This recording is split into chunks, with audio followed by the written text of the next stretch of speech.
telah melanggar yang mana? Peraturan mana? Peruntukan mana? Dia peguam. Bincang samar-samar begini tak payah peguam. Ketua kampung pun boleh. Peguam ini harus spesifik. Ya, marah apa? Jawablah. Nombor satu. Negatif aktiviti ekonomi maritim di Pelabuhan Tanjung Pelepas, manakala Pelabuhan Tawau Sabah akan... Yang berhormat, ini bukan ruang untuk yang berhormat bersyarah. Direct to the question. Kalau nak ikut macam tu, masa dah lebih 2 minit dah. Right? Please get to the point. Dengan izin. Ya. Saya nak tanya kepada Perdana Menteri. Oleh kerana Perdana Menteri, saya ada 4 soalan sahaja. 4 sahaja.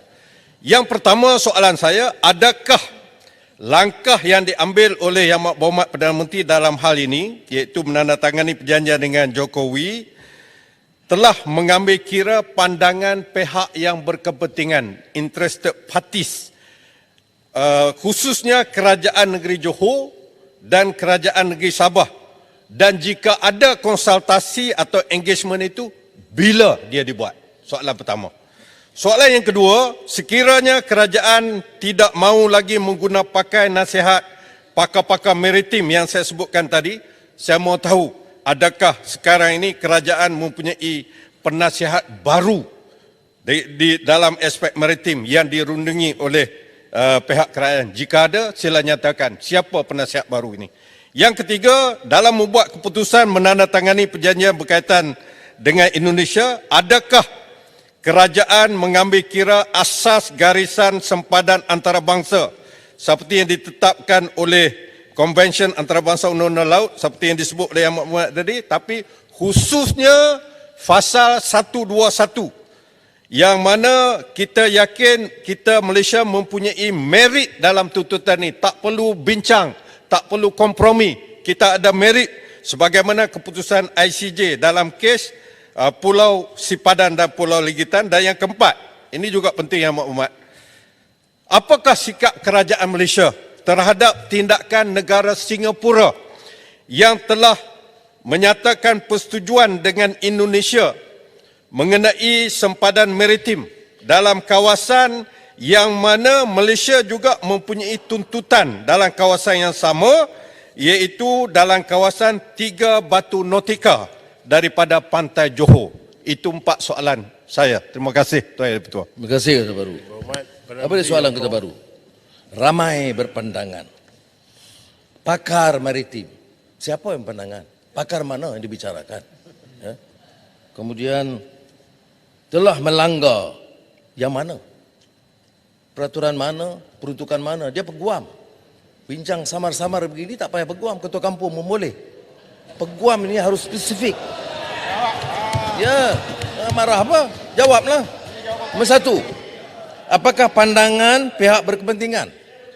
Johor, Tuanku Sultan telah dimaklum bahawa ini sempadan ini 3 batu nautical miles, 3 batu nautika daripada kawasan. Ini jauh, tidak termasuk perbatasan Johor. Satu. Sabah tidak dimeterai dalam hal ini. Ketua Menteri Sabah dimaklum bahawa memuktamadkan Pulau Sebatik dan kawasan yang melibatkan Tawau dan Sabah itu ditangguh sehingga ada persetujuan baru kerana kita belum bersetuju. Saya ada cakap tadi, dengarlah. Soalan kedua, pakar maritime. Pakar maritime mana? Saya dah sebut nama-nama. Kementerian Luar, Jabatan Maritim, MKN, Peguam Negara, Jabatan Ukur dan Pemetaan, Hidrografi Malaysia. Menteri Luar dan Kementerian Luar yang menjalankan kebanyakan tugas itu. Tapi sebelum saya meterai, perjumpaan akhir saya masih berdepan dengan mereka. Jadi pakar-pakar ini mengesahkan. Ada pakar baru yang Kota Baru nak sebut, carilah. Sebut pada saya nama siapa. Ini pakai sembrono aja. Baik, dan kedua, mengikut peraturan asal sempadan 121, tidak ada pelanggaran langsung. Yang dipersetujui adalah yang dipersetujui oleh semua pakar-pakar kita. Ya. Yang tidak dipersetujui, yang kita agak ambil berat sikit tentang kawasan perairan Tanjung Pelepas, tidak terlibat. Yang keduanya, soal yang betul-betul jadi masalah ialah soal bersepadan dengan Sabah yang kita tidak bersetuju. Baik. Mengenai soalan keempat tentang Singapura. Singapura dan Republik Indonesia itu buat perjanjian 2009. Masa itu paguh, beras semua dalam kerajaan. Dan apa yang kita lakukan? Sampai sekarang, Yang Berhormat harus tahu ya, perjanjian Singapura Republik Indonesia perjanjian 2009 itu telah dibantah oleh kerajaan Malaysia. Dan saya telah maklum kepada Presiden Jokowi bahawa kita tidak boleh terima yang ini kerana ia menjejaskan kepentingan Malaysia.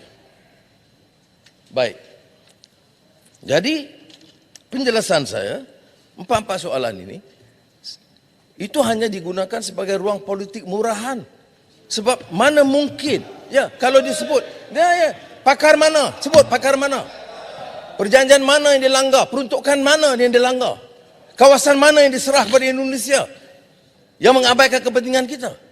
Yang saya sebut tadi yang kita kira betul-betul kawasan pelabuhan Tanjung Lepas yang sebenarnya keluar daripada perbatasan negeri Johor dan kemudian Sabah yang tak dapat kita persetujui. Walaupun saya dah minta pegawai cari jalan runding supaya ada win-win situation.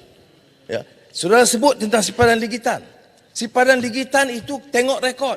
Yang pergi runding dengan Presiden Soeharto itu saya sebagai Timbalan Perdana Menteri untuk memberikan mengambil keputusan dipersetujui oleh Presiden Soeharto untuk bawa sipadan ligitan. Nak mengamuk pasal apa?